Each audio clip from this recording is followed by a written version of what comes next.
So today we're going to be talking about an article that the official Rocket League came out with on November 21st, my birthday, which is when I was going to record this, but I didn't really want to do anything on my birthday. I kind of just chilled, but thank you all for the birthday messages and comments on that video. I really do appreciate the love and support that you guys show me. But let's get into the video. So they released this article, and it basically talks about that they're changing the main menu that you play on for Rocket League. So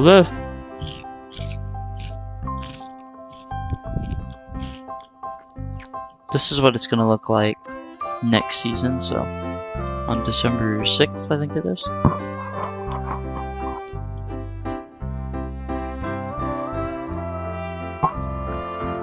Because basically, I mainly want to talk about if this, in my opinion,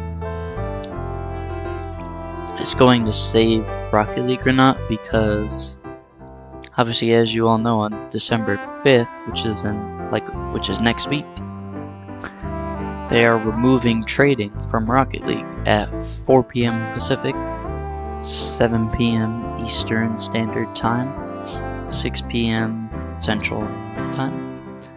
So they released this article basically talking about the menu changes, and it says, to start, play menu is getting a facelift for the first time since Rocket League became playable for free in 2020, featuring a new squared off design.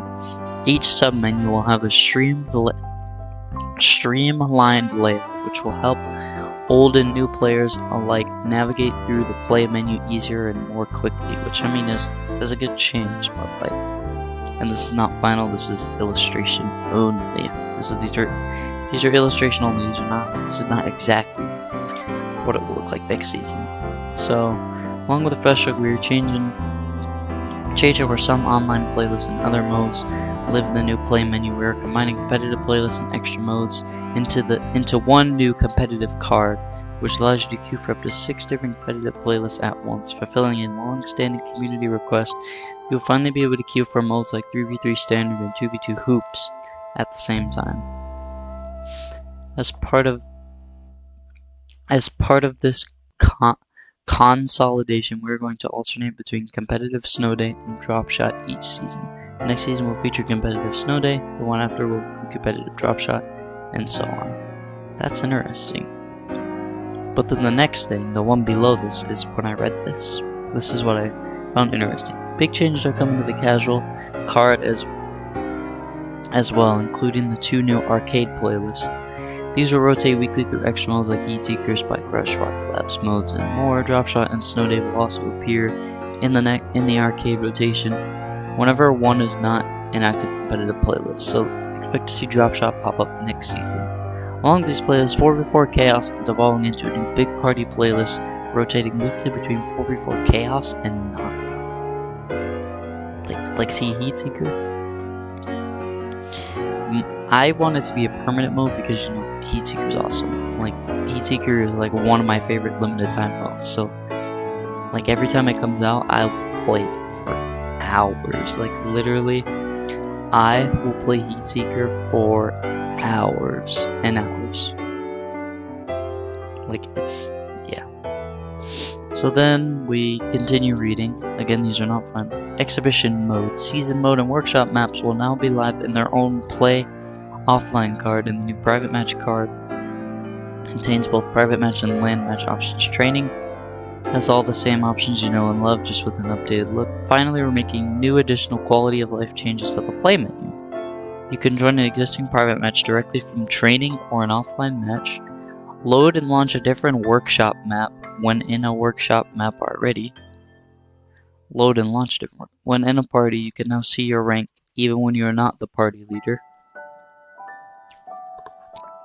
While this covers what you should expect alongside next season, we're not quite done with changes and additions to the play menu. Our goal in the first few months of 2024 is to give you even more influence over the modes that appear in arcade playlists, which we'll talk about more in the new year. Along with different ways to play, we're actively working on other quality of life improvements that touch on the important community-driven topics, including smurfing and skill placement improvements. As we drive towards the next Rocket League season and an exciting holiday season. Expect to hear more on these changes and improvements in 2024. Thanks, everyone. So, what this talks about right here is that this play offline button is going to have everything that they mentioned. So, custom games, basically. And then private match is its own thing. Like so.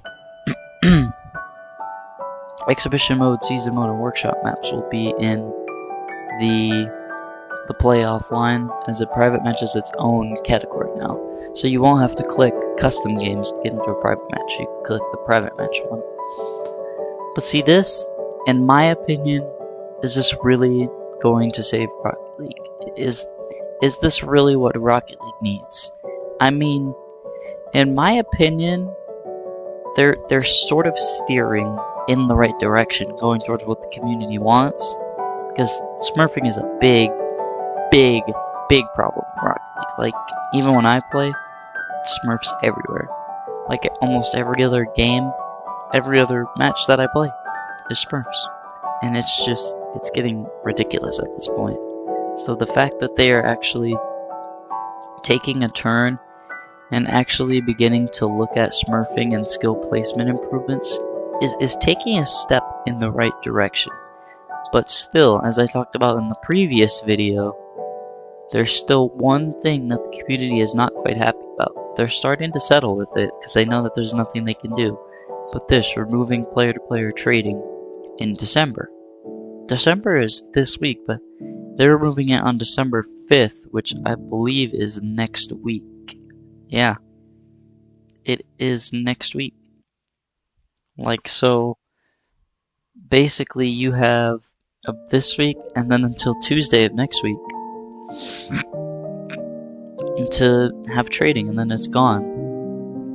And this is Epic's fault. They're letting Epic take advantage of them and force them, basically threatening them and forcing them to do things they don't want to. So I mean, this is going in the right direction. And as you can see, this is from the Psionics team. It's not from Epic. And then yeah, it was posted on my birthday. But like, yeah, they are taking a step in the right direction. This is the smurfing is definitely something that needs to be handled, especially after trading's removed. That's going to be their big focus. There's probably going to be getting rid of smurfs and like, yeah. But I honestly, this, in my opinion, is not.